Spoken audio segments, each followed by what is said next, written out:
Back. ఇవాల్టి top story Srisailam ఎడమగట్టు కాలువ పనులు శ్రీశైలం ప్రాజెక్టుకే ముప్పుగా మారాయి. అక్కడ జరుగుతున్న బ్లాస్టింగ్ల వల్ల, పారవేస్తున్న మట్టి వల్ల, రాళ్ల వల్ల తీవ్రంగా శ్రీశైలం డ్యామ్కే ముప్పు పొంచుందని చెప్పి నిపుణులు చెప్తున్నారు, హెచ్చరిస్తున్నారు. అయినా కూడా ప్రాజెక్ట్ చీఫ్ మెయింటెనెన్స్ ఇంజనీర్ దీనిపై స్పందించట్లేదు, పూర్తిగా ఖండిస్తున్నారు. మరింత విశ్లేషణ అందించడానికి టీడీపీ సీనియర్ నేత నాగం జనార్దన్ రెడ్డి గారు టీవీ స్టూడియోస్లో ఉన్నారు. Thank you for coming sir. ప్రస్తుతం మీరు ప్రభాకర్ రెడ్డి గారి వాదనని విన్నారు. ఆయన చీఫ్ మెయింటెనెన్స్ ఇంజనీర్. అక్కడ ఏమీ జరగట్లేదు, వస్తున్న బీట్లు కూడా చాలా చిన్న మోతాదులో ఉన్నాయి, చిన్న స్థాయిలో ఉన్నాయి, డ్యామ్కి ఏమీ ముప్పు లేదని చెప్పి ఆయన వాదిస్తున్నారు. డ్యామ్ కూడా ముప్పు ఉందని చెప్పని శ్రీశైలం ఇంజనీర్స్ ఆఫీసర్స్ ఉత్తరాలు ఎన్నో రాసినారు. ఇది వాళ్ళు ఆ ఉత్తరాలు కూడా చదివే పరిస్థితి రాష్ట్రంలో పాపం ప్రభాకర్ రెడ్డి గారికి ఉన్నట్లు లేదు. ముఖ్యంగా నేను ఒకటి అడుగుతాను ప్రభాకర్ రెడ్డి గారిని, ఇంతవరకు Genco air outlet tunnel damage అవుతుందని చెప్పని జెన్కో వాళ్ళు ఎన్ని ఉత్తరాలు రాసినారు వీళ్ళకు? ఏదాన్ని కూడా ఖాతరు చేయడం లేదు. ఎందుకంటే ఇది జేపీ అసోసియేట్స్ అనేది ఢిల్లీ బేస్డ్ ఇంజనీర్స్. వీళ్ళకు అంటే టెండర్ కట్టబెట్టడం అప్పుడే అవినీతి చోటు చేసుకున్నది. జస్ట్ చిన్న టెక్నికల్ ఫ్లా తీసుకొని ఆ ఫస్ట్ ఏదైతే లోయెస్ట్ ఉందో దాన్ని తీసేసి దాదాపు ఒక 150-200 కోట్ల రూపాయలు దాదాపుగా అధికంగా వీళ్ళకు అగ్రిమెంట్ చేసుకున్నారు ఇప్పుడు జేపీ అసోసియేట్స్కు. అక్కడికెళ్ళి ప్రారంభమైంది. ఈవెన్ ఇప్పుడు ఈ మిషన్స్ ఏవైతే టనల్ బోరింగ్ మిషన్స్ కూడా తీసుకొచ్చినప్పుడు దాదాపుగా ఈ 500 కోట్ల రూపాయలు 2 మిషన్స్ తెచ్చినారండి. దాంట్లకు 16% నుండి 30% వరకు excise duty, central excise duty అవుతుందో దాన్ని కట్టాలి వీళ్ళు. దాంట్లో క్లియర్గా చెప్తే దేనికి ఎగ్జామ్షన్ క్లాస్ ఉంది ఇలా నాకు అర్థమవుతలేదు. ఈ యొక్క రాష్ట్రం లోపల వీళ్ళ యొక్క పరిస్థితి చూస్తూ ఉంటే వీళ్ళు ఏ విధంగా ఎగ్జామ్షన్స్ ఇస్తూ ఉన్నారు. దాన్ని ఏదైతే వాటర్ను అయితే సివేజ్ వాటర్ అటువంటి వాటర్ను ఇఫ్ ఇట్ ఈస్ అంటే దాన్ని రీసైక్లింగ్ చేసో దాన్ని క్లీన్ చేసిన తర్వాత ప్యూరిఫై చేసి if that is made just usable for the industrial purpose or for the agriculture purpose that can be అంటే అప్పుడు ఎగ్జామ్షన్ చేయాలని చెప్తుంది సెంట్రల్ ఎక్సైజ్ యాక్ట్ అని చెప్తుంది.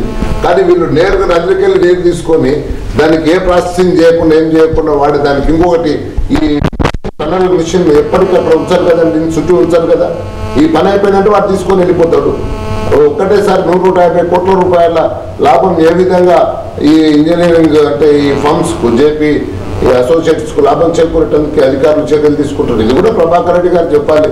ఇలా అక్కడ పూర్తిగా డంప్ చేసుకో 400 ఎకరాలు వాళ్ళకి అలర్ట్ చేసినారండి.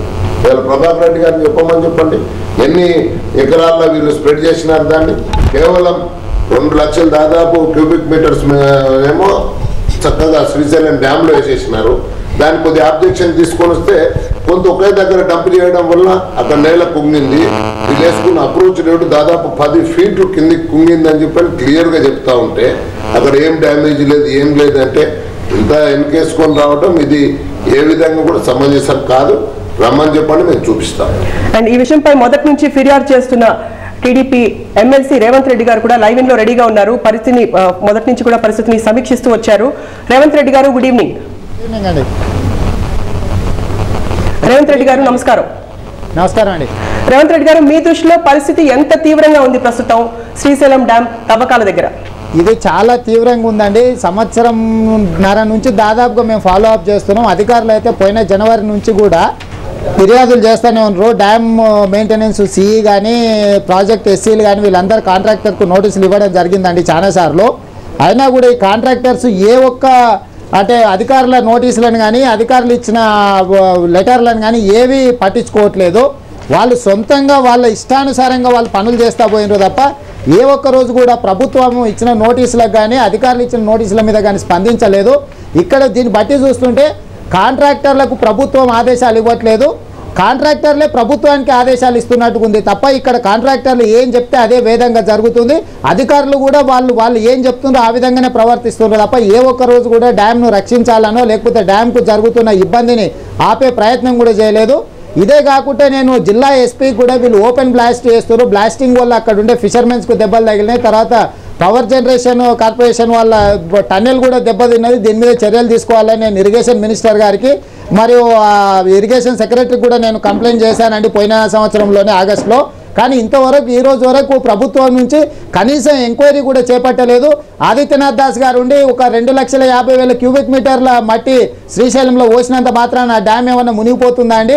అది దాదాపుగా 300 టీఎంసీలు స్టోరేజ్ గల కెపాసిటీ గల డ్యాము, దానికి 3 లాక్ క్యూబిక్ మీటర్స్ పోసినా కూడా ఏం కాదు, దానివల్ల పెద్ద నష్టం లేదండి అని చెప్పడం జరిగింది. అయితే నేను ఒకటే అడిగిన ఇరిగేషన్ సెక్రటరీ గారిని, మీరు మట్టి కొత్త ప్రాజెక్టు కట్టడానికి కాంట్రాక్ట్ ఇచ్చిందా, లేకపోతే ఆ మట్టి అంతా దోలి పాత ప్రాజెక్టును శ్రీశైలం డ్యామ్ను మూసేయడానికి కాంట్రాక్ట్ ఇచ్చిందా మీరు చెప్పండి అని అడగడం జరిగింది. అయితే మేము దీని మీద పరిశీలించి మళ్ళీ చర్యలు తీసుకుంటామని చెప్పిండు. ఈ రోజు వరకు కూడా చర్యలు తీసుకోలేదు. అందుకే ఆ హ్యూజ్ బ్లాస్టింగ్ల వల్ల, హెవీ బ్లాస్టింగ్ల వల్ల అధికారులు నోటీసులు ఇచ్చిన ఏదైతే పనులు ఆపలేదో దానివల్ల ఈరోజు అక్కడ గుట్టలే పగిలిపోయి, నల్లమల్ల అడవులకు సంబంధించిన ఒక గుట్ట మొత్తం పగిలిపోయి క్రాక్స్ వచ్చి ఈరోజు అది రోజు రోజుకి కొంచెం కొంచెంగా శ్రీశైలంలోకి మునుగుతుంది.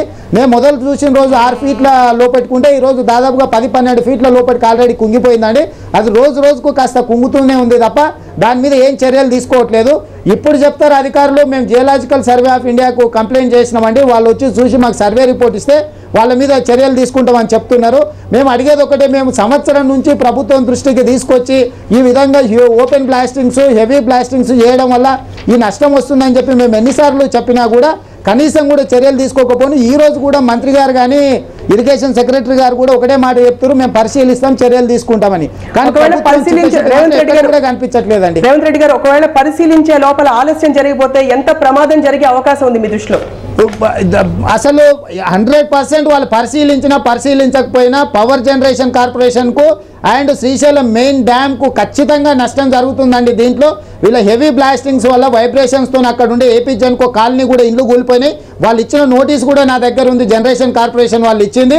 ఇది ఆ టన్నెల్ డ్యామేజ్ అవడమే, కదలడమే కాకుండా ఎట్టి పరిస్థితుల్లో ఈ గుట్ట రేపు వర్షాకాలంలో మొత్తం ఇవేవైతే కొండల్లో పగుళ్ళు వచ్చినాయో వర్షం వచ్చిన తర్వాత అవి మొత్తము కొట్టుకొని పోయి మొత్తం ఆ గుట్టనే శ్రీశైలంలో కలిసే అవకాశం ఉందండి. పెద్ద పెద్ద బోల్డర్స్ వెళ్ళి ఆ గేట్లకు కొట్టుకోవడం వల్ల మొత్తం మేజర్ స్ట్రక్చర్ రేపు వర్షాకాలం వస్తే ఈ శ్రీశైలం ప్రాజెక్టును కాపాడడం ఎవరు తరం కాదు.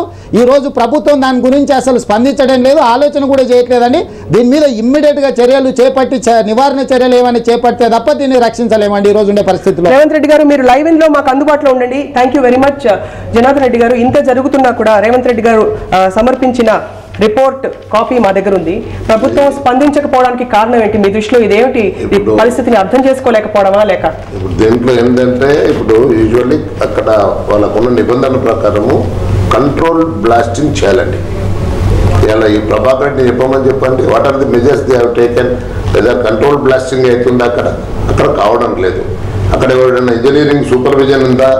ఆ సూపర్విజన్ లేదు. ఎవరైనా మంచి ఇంజనీర్ వచ్చి ఈ వీళ్ళు చేస్తున్న దానికి తప్పులు విధానాలు అవలంబిస్తున్నారని చెప్పని చెప్తే అక్కడ ఉన్న ఇంజనీర్లను పనిచేయనియరు. ఏ ఇంజనీర్ పనిచేయాలంటే కాంట్రాక్టర్లు ఏం చెప్తే దానికి సంతకాలు పెట్టేటోళ్ళు ఇంజనీర్లే అక్కడ ఉండాలి. కానీ ఇవాళ ఆ యొక్క ప్రాజెక్టు సక్రమంగా పని జరిపిద్దాము, నిబంధనలకు అనుగుణంగా నడిపిద్దామని ఇంజనీర్లను మాత్రం అక్కడ ఉంచే పరిస్థితి లేదు. అదేవిధంగా ఇంతవరకు కూడా దాదాపు ఈవెన్ ఆడిట్ వాళ్ళు కూడా తప్పులు పట్టినారండి. దాదాపు 425 కోట్ల రూపాయల మేర వీళ్ళు ప్రభుత్వ ధనాన్ని లూటీ చేస్తున్నారని చెప్పని.